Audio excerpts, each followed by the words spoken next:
Posisinya begini, Pak. Nabi Muhammad posisinya seperti orang sujud. Nabi Muhammad itu posisinya seperti orang sujud. Tangannya diletakkan di lantai. Wadi'ayyadaihi 'alal ardi, meletakkan kedua tangannya di atas bumi. Rafi'ar ra'sahu ila sama'il 'aliyah, mengangkat kepalanya ke langit. Wallahu a'lam bishawab. Saya hanya memperagakan apa yang ada dalam kitab. Karena saya juga yang bukan melahirkan. Wadi'ayyadaihi 'alal ardi rafi'ar ra'sahu ila sama'il 'aliyah. Dan ingat ketika itu kita tahu Nabi yang mukjizatnya waktu kecil bisa ngomong siapa? Nabi Isa, bukan. Emangnya Nabi Isa saja? Nabi Isa oke, itu di zaman Bani Israel. Tapi Rasul kita Muhammad itu sudah bisa bicara dari semenjak bayi. Jarang ini disampaikan. Jadi ketika beliau seperti ini, kepalanya menengadah ke atas, mulutnya berkata, ummati, ummati, ummati. Saat bayi sudah nginget umatnya. Saat bayi sudah umatnya yang diucapkan. Itu dari semenjak lahir saja beliau sudah kita yang dicari. Ya, kemudian saat meninggal dunia, saat beliau meninggal dunia, ada 3 pesan yang beliau titipkan. Dan itu didengar oleh anaknya Siti Fatimah saat sakaratul mautnya tiba. Saat ruh dicabut oleh malaikat Israel, Nabi Muhammad bibirnya bergerak. Dengan suara yang lirih didengar oleh Siti Fatimah. Ya, apa pesannya? 3. Pesannya 3. Yang pertama, as-shalah. As-shalah, as-shalah. Salat. Salat. Mengapa salat itu pesan terakhir Nabi? Karena agama yang dibawanya tiangnya ya salat.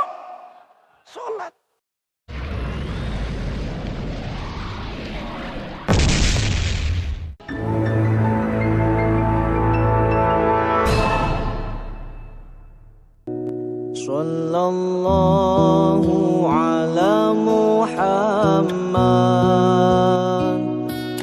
sallallahu alaihi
sekiranya ada di antara jemaah kami yang terlilit hutang dan riba, kami mohon padamu ya Wahab, ya Razak, ya Fatah, lapangkanlah rezeki kami. Janganlah urusan dunia kami jadi Muhammad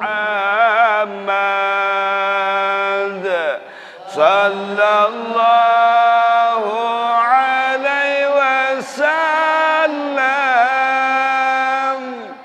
sallallahu ala Muhammad sallallahu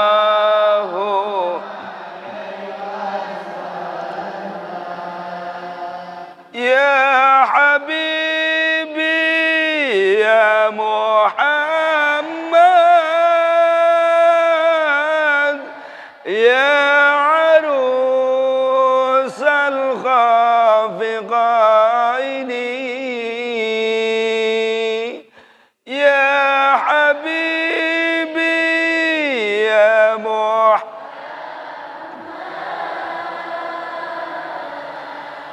ya arusal khafiqaini ya muayyad ya mumajjad ya imam al-qiblataini sallallahu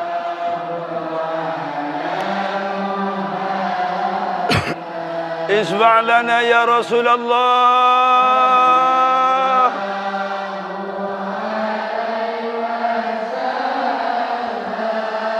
isma' lana ya Habiballah isma' lana ya Nabi Allah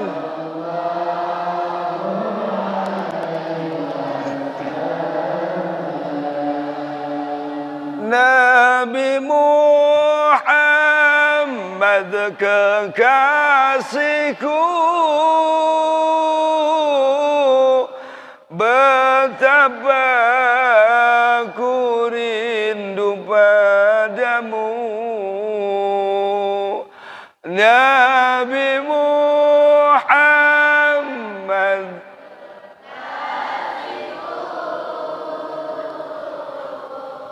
betapa ku rindu padamu, berikanlah syafaatmu di saat ku menghadap Tuhanku.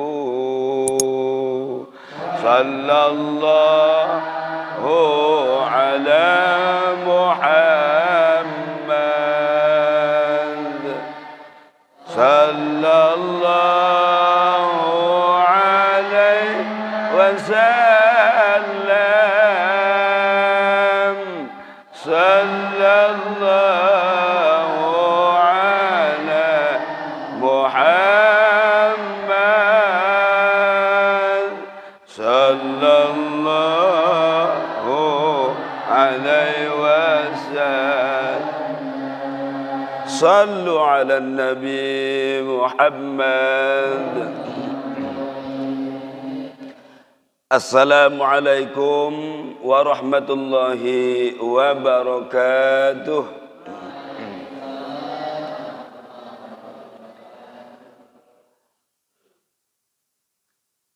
Alhamdulillahilladzi nawwara quluba awliyaihi bi anwaril wifaq. Wassalatu wassalamu ala sayyidina Muhammadin wa ala alihi wa ashabihil bararatis sabaq. Salatan wa salaman ila yaumit talaq. Amma ba'du, jamaah sholat subuh dan i'tikaf yang dimuliakan Allah Subhanahu wa ta'ala. Saat ini kita berada di bulan kelahiran sosok manusia yang membawa, menuntun umat manusia menuju jalan yang lurus, jalan yang benar, jalan yang diridhoi, jalan keselamatan dunia dan akhirat, yakni Nabi besar Muhammad sallallahu alaihi wasallam. Yang harus dicontoh dari diri Rasul tidak lain adalah akhlaknya, perbuatannya. Sifat-sifat mulianya itu yang harus kita contoh dari diri Rasulullah sallallahu alaihi wasallam. Allah Subhanahu wa ta'ala ketika turunnya ayat itu mengabarkan kepada masyarakat di Mekah, sebagaimana Allah Subhanahu wa ta'ala berfirman di dalam surat At-Taubah ayat 128. A'udzu billahi minasyaitonir rajim.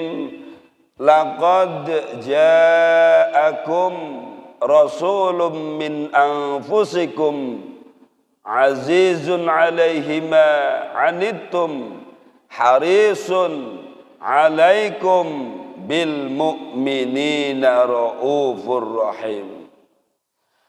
Di dalam ayat ini ada 4 sifat mulia Nabi. Dalam ayat ini nih, langsung Allah sendiri yang bilang. Ada 4 sifat mulia Nabi. Apa kata Rasulullah? Laqad ja'akum, sungguh telah datang kepadamu. Siapa? Rasulun, seorang Rasul, min anfusikum, dari kaummu sendiri. Nah, kata Allah, telah datang seorang Rasul dari kaummu sendiri, dari kalangan manusia. Bagaimana sifatnya? Azizun 'alaihi ma 'anittum. Sifat mulia yang pertama, Rasulullah diutus sebagai Rasul itu adalah azizun. Orang yang merasakan beratnya, orang yang sangat berat merasakan. Sangat berat merasakan apa? Mimma 'anittum, kesusahan, kesengsaraan, kepedihan, kepahitan yang menimpa umatnya pada waktu itu. Artinya apa? Sifat mulia yang pertama Rasulullah ini adalah, jamaah sekalian, Rasulullah itu terhadap umatnya itu sangat azizun. Orang yang paling berat merasakan apa yang dirasakan oleh umatnya. Kita tahu awal-awal Islam didakwahkan, awal-awal Islam Allah menurunkan wahyu, mengangkat Nabi Muhammad sebagai Rasul. Saat itu dakwah masih sembunyi-sembunyi. Rasulullah berdakwah sembunyi-sembunyi itu berapa tahun? Ya, anak-anak nih, berapa tahun? Rasulullah dakwah ngajak orang masuk Islam itu berapa tahun sembunyi-sembunyi? 3 tahun. Ya, maaf kalau bahasa saya ini agak ekstrim sedikit. Ya. Nabi Muhammad pada awal diangkat sebagai rasul itu ngajak menuju kalimat la ilaha illallah, ngajak la ilaha illallah Muhammadur Rasulullah itu sembunyi-sembunyi. Ya, sembunyi-sembunyi. Maka ketika dakwah itu ada yang disebut dengan sahabat-sahabat Nabi Muhammad yang disebut dengan as-sabiqunal awwalun. Orang-orang yang pertama yang masuk Islam. Ya, baik dari kalangan wanita, siapa orang yang pertama masuk Islam? Istri beliau Siti Khadijah. Dari kalangan anak-anak atau remaja lah, siapa? Sahabat Ali. Ya. Itu yang disebut dengan as-sabiqunal awwalun. Tapi alhamdulillah setelah masuk Islamnya preman Mekah waktu itu. Wah, ini panas bahasanya agak ekstrim. Setelah masuk Islamnya preman Mekah, tahu nggak preman Mekah itu siapa? Preman Mekah yang terkenal waktu itu ada dua. Dan dua-duanya namanya sama, yaitu Umar. Ya. Cuman yang satu Umar alias Abu Jahal, yang satu Umar bin Khattab. Dua orang itu didoakan Nabi Muhammad, ya Allah, semoga Islam ini maju dengan masuk dengan engkau beri hidayah kepada salah satu yang bernama Umar. Rupanya yang diijabah doa Nabi itu, Allah memberi hidayah kepada sosok preman yang sangat keras, yang sangat menentang Islam awalnya, yakni Umar bin Khattab. Ya, Umar bin Khattab. Setelah sahabat Umar radhiyallahu an itu masuk Islam, baru turun ayat fasda bima tu'mar ya Muhammad, dah. Ayo terang-terangan dakwahnya. Jangan sembunyi-sembunyi. Itu setelah sahabat Umar masuk Islam. Kita tahu di awal-awal perjuangan Nabi mengajak orang-orang Mekah masuk Islam, bertauhid agar meninggalkan sembahan berhala. Luar biasa. Ya, luar biasa. Penderitaan yang dialami oleh para sahabatnya yang masuk Islam. Contohnya sahabat siapa? Bilal bin Rabah. Oleh tuannya, oleh majikannya, sampai disiksanya itu sembari berbaring di bawah terik matahari, ditindihi batu yang besar. Belum lagi sahabat-sahabat yang lain, budak-budak yang lain yang ketika itu sudah masuk Islam.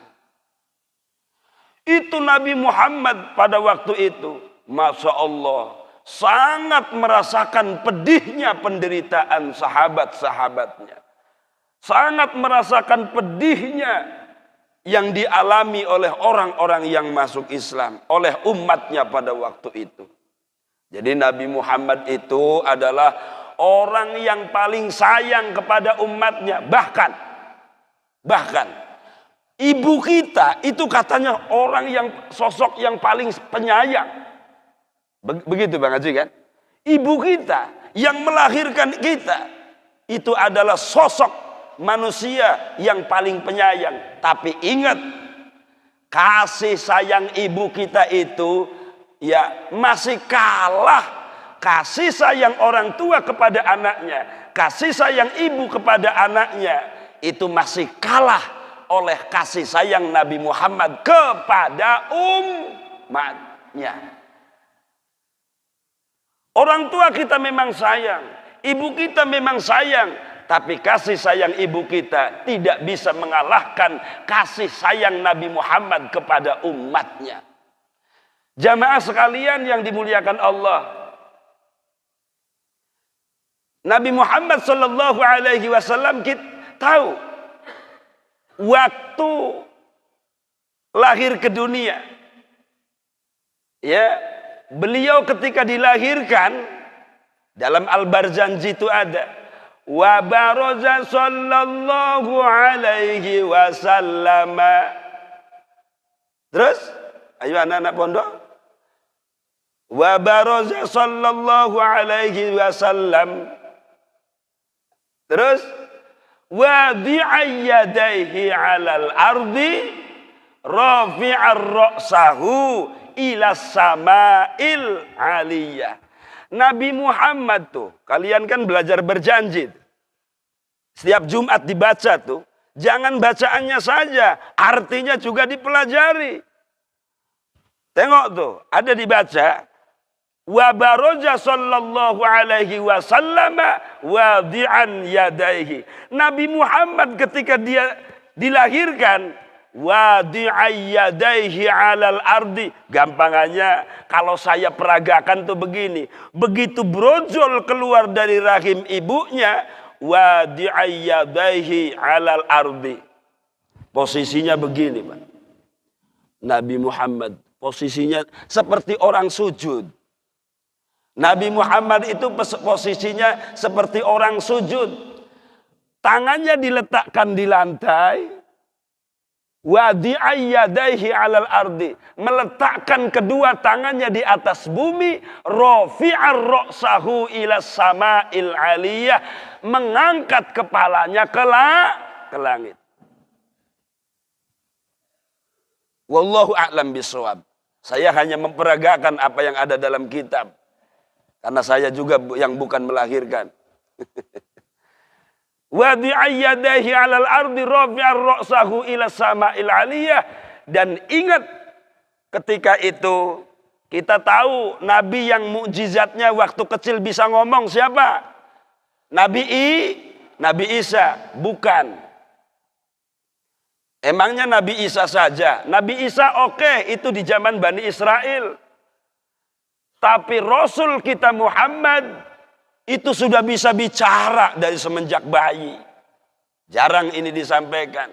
Jadi ketika beliau seperti ini, kepalanya menengadah ke atas, mulutnya berkata, ummati, ummati, ummati. Saat bayi sudah nginget umatnya. Saat bayi sudah umatnya yang diucapkan.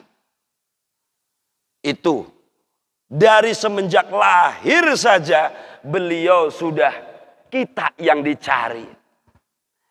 Ya, kemudian saat meninggal dunia, saat beliau meninggal dunia ada 3 pesan yang beliau titipkan dan itu didengar oleh anaknya Siti Fatimah saat sakaratul mautnya tiba.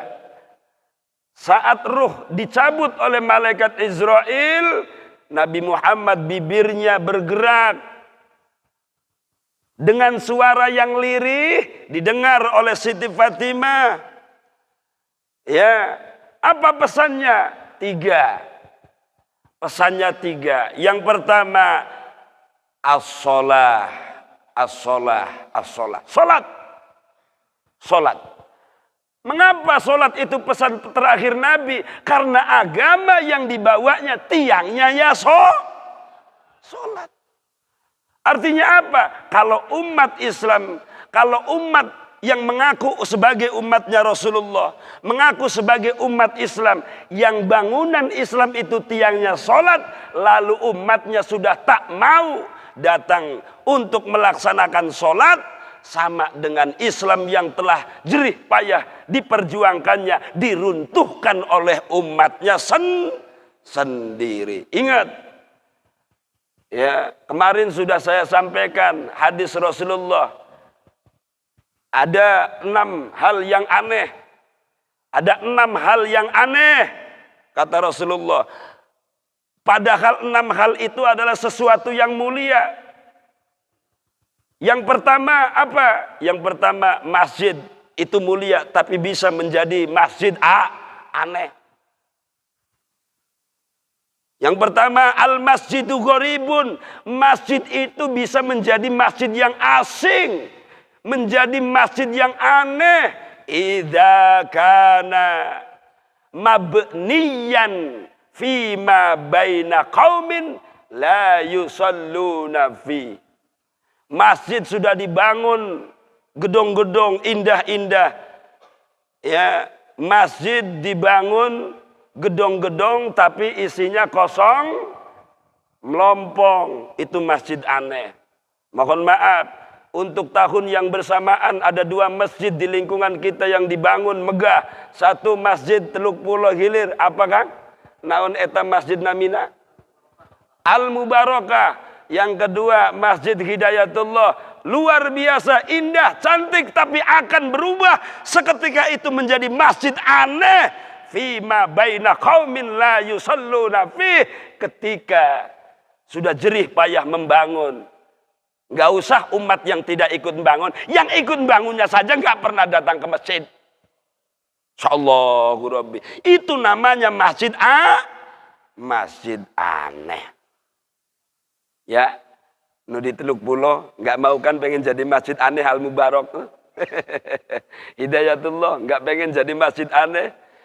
Yang kedua, yang dikatakan aneh kata Rasulullah adalah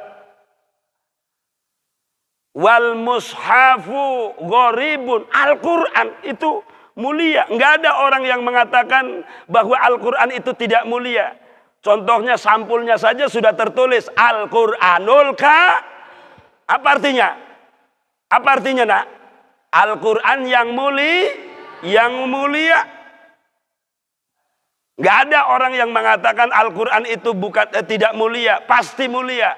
Tapi ingat anak-anakku sekalian, ini supaya kalian tahu. Al-Quran kita yang mulia itu seketika akan bisa menjadi Al-Quran yang aneh. Akan menjadi Al-Quran yang asing. Ketika kapan?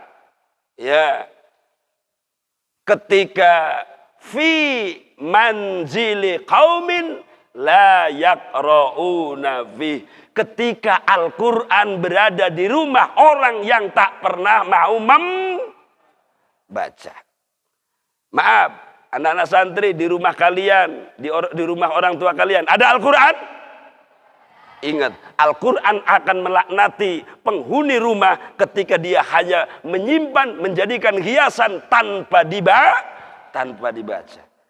Al-Quran yang ada di dalam rumah kita tak pernah dibaca oleh si pemilik rumahnya, maka berubah saat itu bukan menjadi Al-Quran yang mulia, tapi menjadi Al-Quran yang aneh. Na'udzubillah. Itu loh. Nabi Muhammad sallallahu alaihi wasallam adalah sosok yang sangat merasakan beratnya penderitaan yang dialami oleh umat Nabi Muhammad. Bukan hanya di dunia.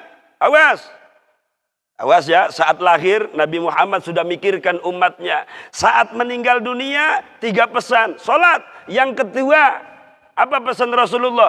Ittaqid nisa.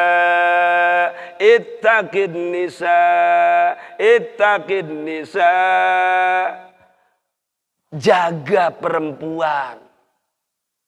Jaga wanita. Karena memang kenapa Rasulullah memesankan jaga wanita? Karena wanita adalah makhluk yang lemah. Kita yang menjadi qawwamuna 'alan nisa, jaga. Itu perintah Al-Quran, dijaga. Ya, tapi dijaga kalau sudah halal. Ya, kalau belum halal nggak usah. Ya, kalau sudah halal begitu menikah, maka istri kita jaga. Ya, istri kita jaga, anak kita jaga. Ku anfusakum wa ahlikum naro. Yang ketiga, saat Nabi Muhammad wafat, apa yang diucapkan? Ummati. Umatku. Yang disebut itu, ya, maaf cakap, di dalam ummati itu ada namanya Haji Mul, Nasuha, roh Abdurrahman disebut, ummati kita yang disebut. Ya Allah. Kita disebut oleh Rasulullah. Ummati, ummati, ummati. Dan sayangnya Rasulullah menanggung beratnya penderitaan umat. Rasulullah Shallallahu Alaihi Wasallam tidak hanya di dunia, bahkan sampai di akhirat. Begini anak-anakku sekalian. Dalam kitab tafsirnya, Syekh Mutawalli Asy-Sya'rawi mengatakan, menjelaskan dalam kitab tafsirnya, Syekh Mutawalli Asy-Sya'rawi mengatakan dalam kitab tafsirnya. Jadi anak-anakku sekalian, dalam kitab tafsir Yasin yang Pak Naswa kaji tiap pagi di Hidayatullah ini, matahari saat kita berada di padang mahsyar, matahari hanya 1 mil di atas kepala. Matahari hanya 1 mil di atas kepala. Manusia setelah bangkit dari kubur dikumpulkan semua di padang mahsyar. Menunggu lama proses hisab perhitungan amal. Panas terik matahari luar biasa. Neraka sekeliling mahsyar menyala berkobar-kobar. Sementara hisab tak kunjung selesai. Melihat keadaan umatnya pada waktu itu, awas anak-anakku sekalian, ibaratnya ini mahsyar di atas matahari 1 mil, sekeliling mahsyar dikelilingi oleh kobaran api neraka yang makin membesar. Lamanya menunggu proses hisab. Makanya saya berdoa, ya Allah cepatkan hisab saya. Doanya begitu. Ya. Ada tuh dalam sholat apa? Dalam sholat ketika membaca Kang Rohman, dalam membaca surat apa? Hisabay yasira itu dijawab Al-Ghusyiyah. Dalam surat ketika selesai imam jawab tuh, Allahumma hasibni hisaban yasira. Ya Allah hisablah aku dengan hisab yang sedikit. Kalau saya berdoa ketika dikumpulkan di padang mahsyar, ya Allah cepat saya dihisab. Kenapa?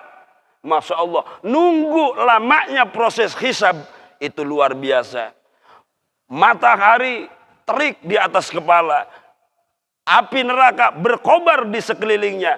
Pada waktu itu sifat Nabi Muhammad yang merasakan beratnya apa yang ditanggung oleh umat Nabi Muhammad pada waktu itu. Ingat anak-anakku, di tengah kobaran terik neraka, di bawah teriknya matahari, di bawah hiruk pikuknya manusia yang pada waktu itu mencari pertolongan kepada Nabi Adam. Tapi Nabi Adam tak sanggup untuk memberi syafaat. Datang kepada Nabi Isa, tak mampu memberi syafaat. Datang kepada Nabi Musa, tak sanggup memberi syafaat. Dari Nabi Adam sampai Nabi Isa dimintai pertolongan oleh umat manusia yang dikumpulkan di padang mahsyar itu. Tapi semua nabi tidak ada yang bisa memberikan pertolongan. Ya, jamaah sekalian, pada waktu itu Nabi Muhammad sujud. Ini anak-anakku, pada waktu itu Nabi Muhammad sujud melihat kegelisahan umatnya, menunggu hisab, dikelilingi kobaran neraka, diterpa terik panasnya matahari.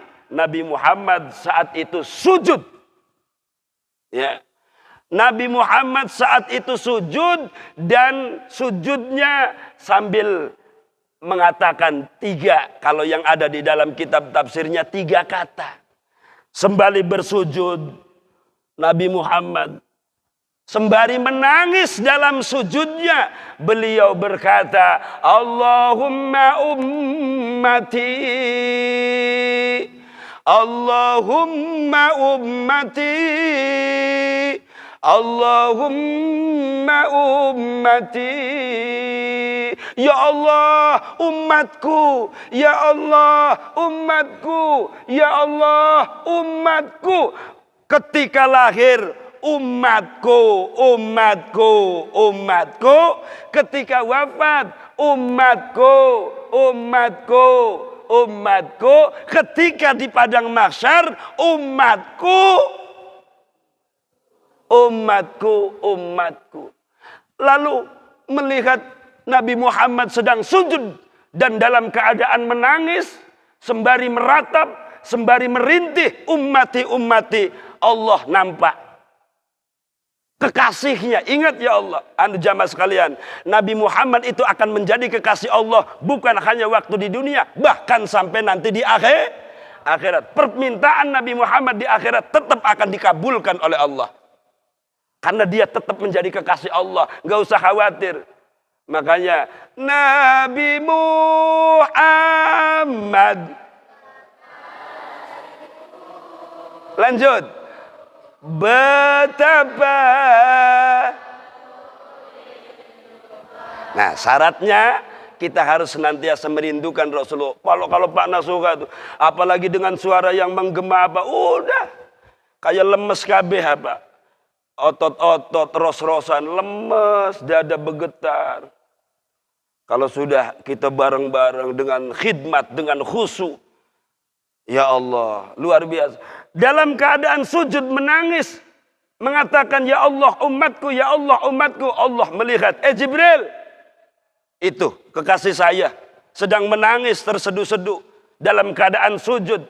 Coba kamu jumpai dia, apa yang dia inginkan.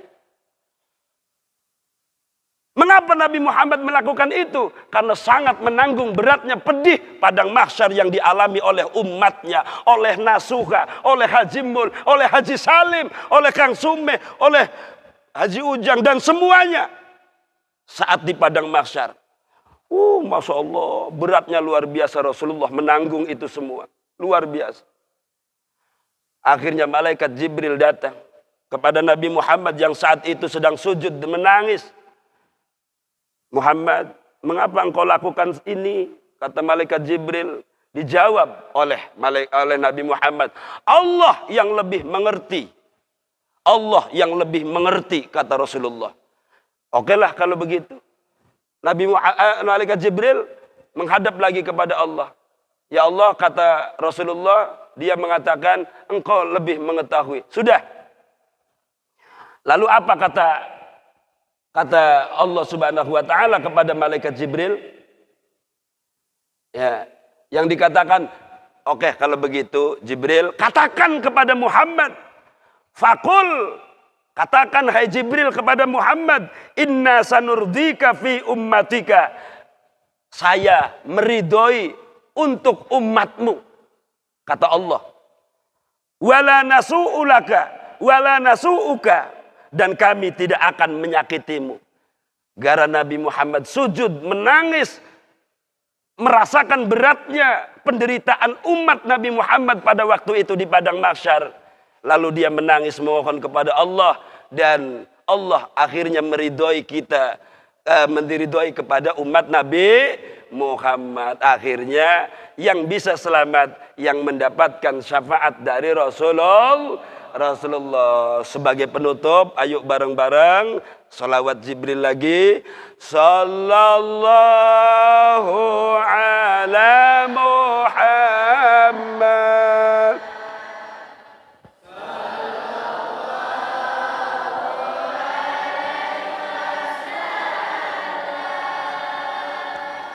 Sallallahu ala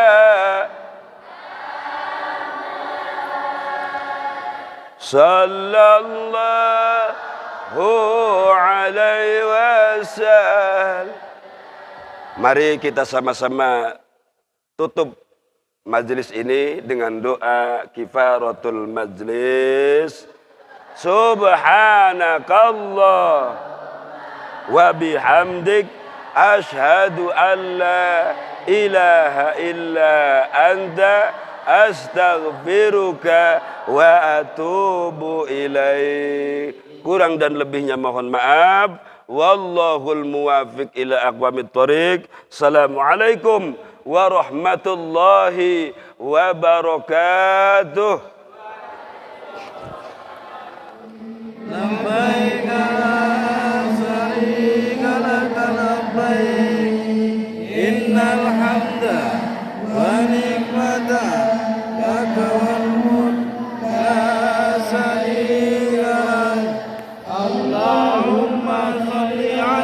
سيدنا محمد وعلى آل سيدنا محمد اللهم إنا نسألك رضاك والجنة ونعوذ بك من سخطك والنار ربنا آتنا في الدنيا حسنة وفي الآخرة حسنة وقنا عذاب النار وادخلنا الجنة مع الأبرار يا عزيز يا غفار يا رب العالمين.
Amen.